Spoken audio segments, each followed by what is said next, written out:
Hi, Algebra 1. We have finally reached the end of Chapter 1, Expressions, Equations, and Functions, and we're going to end off the chapter with Section 1.8, Logical Reasoning and Counterexamples. Our vocabulary includes conditional statements, if-then statements, hypothesis, conclusion, deductive reasoning, and counterexample.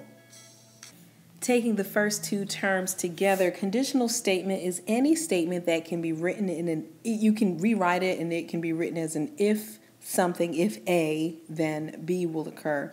An if-then statement is a statement that has the words if and then in it in the same way as we just mentioned, if A, then B. I'll get this right. So if-then statements have to have this phrase. Conditional statements can be rewritten so that they can be written in the form of if A, then B. So for the next two, I thought it would be good to have an example. So I just wrote in an example down at the bottom of an if-then statement, and then we'll talk about the hypothesis and the conclusion of our if-then statement. So our if-then statement is if you do the star problem correctly, then you get a star, and correctly is really important for our star problems. And I should also have show work, but we'll leave that later. All right, so a hypothesis is the part of the if-then statement that immediately follows the if. So my hypothesis is, in this case, is you do the star problem correctly. That's the hypothesis. And then I'll use a different color to indicate the conclusion. So the conclusion here, which I'll do in pink, or refer to in pink, is the part that follows the then part of the statement. Then you get a star. So our conclusion is you get a star, and our hypothesis is you do the star problem correctly. The next two terms are deductive reasoning and counterexample. So deductive reasoning is the type of reasoning you do when you are armed with a bunch of definitions, rules, facts, about something, and then you use those facts, rules, definitions to answer a specific question. And we do that oftentimes in math. I'll give you a set of rules, a set of definitions, and then I'll say, hey, okay, go ahead and answer this question. So deductive reasoning is just that. The concept of counterexample is an example of something that proves a hypothesis untrue. So thinking about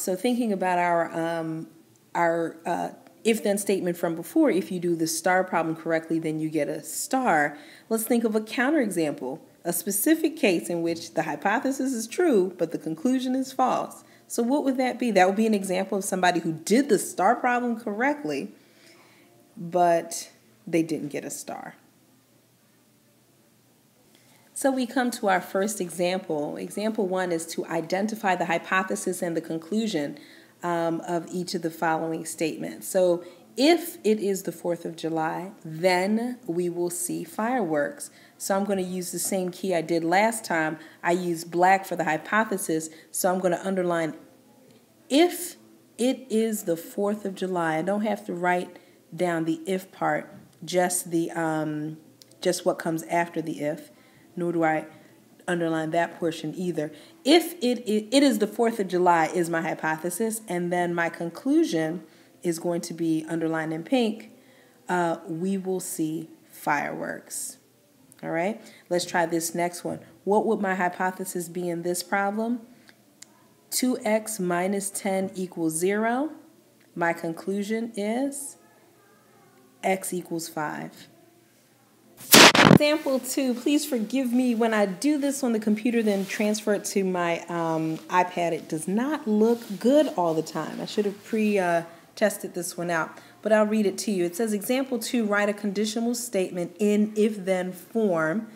So in the black, it says identify the hypothesis and conclusion of each statement, then write each statement in if-then form. So we'll do that. It's chocolate chip ice cream when she is at the ice cream parlor. So what is the if here? What is the hypothesis? The hypothesis is she is at the ice cream parlor. And then the conclusion would be that she gets chocolate, or Chen gets chocolate ice cream. So we can rewrite this. If she is at the ice cream parlor, comma, Chen gets chocolate chip ice cream. Sorry for how sloppy that is, but I just couldn't fit it.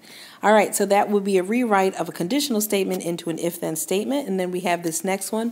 For the equation 3y plus 4 equals 25, y equals 7. Yes, this, you are on point. If 3y plus 4 is equal to 25, then y is equal to 7. Example 3 invites us to think deductively. So we're going to determine a valid conclusion that follows from the statement below for each condition. So we've got 2 conditions we're going to talk about.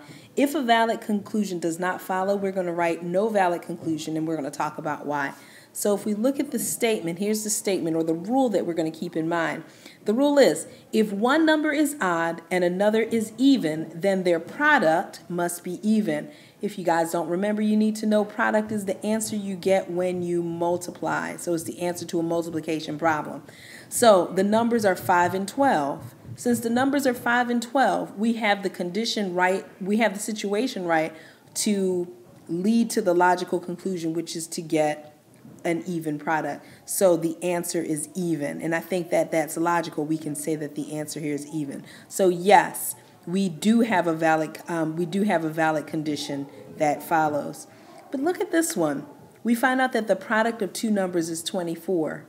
Is there any conclusion that I could definitely make from that given this statement up here? If the product of 2 numbers is 24, do I know for a fact that both of those numbers are one is odd and one is even? I hope you guys realize that the answer to that is no. Just as this could be something cool like 8 times 3, which totally fits the criteria, we could also have 6 times 4, which does not fit the criteria but does satisfy the fact that we get 24 as a product.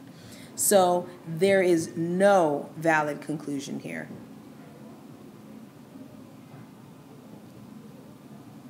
There we go. Our next task in example 4 is to look at counterexamples. We're going to find a counterexample for each of the conditional statements. It says, if A plus B is greater than C, then clearly B must be greater than C. Well, here's my counterexample. Plus 0 is greater than 2, but 0 is not greater than 2. So we see that the hypothesis is cool, but the conclusion does not work out. So that was a pretty good counterexample. So let's take a look at this next one. If the leaves on a tree are brown, then it is fall. Can you think of a way that leaves on a tree could be brown and it's actually not the season fall? Exactly. The tree could be dead. So that is a counterexample. Remember, a counterexample is merely a situation where the hypothesis is true, but the conclusion is proven false. All right, friends, we have reached the end of the chapter and our final assignment in terms of section 1.8. I'd like you guys to take a look at pages 57 through 59 and work on the problems as you see here. In addition to that, if you are interested, you can work on the chapter test. The chapter test will provide you good practice for the upcoming test on Tuesday. Have a great one.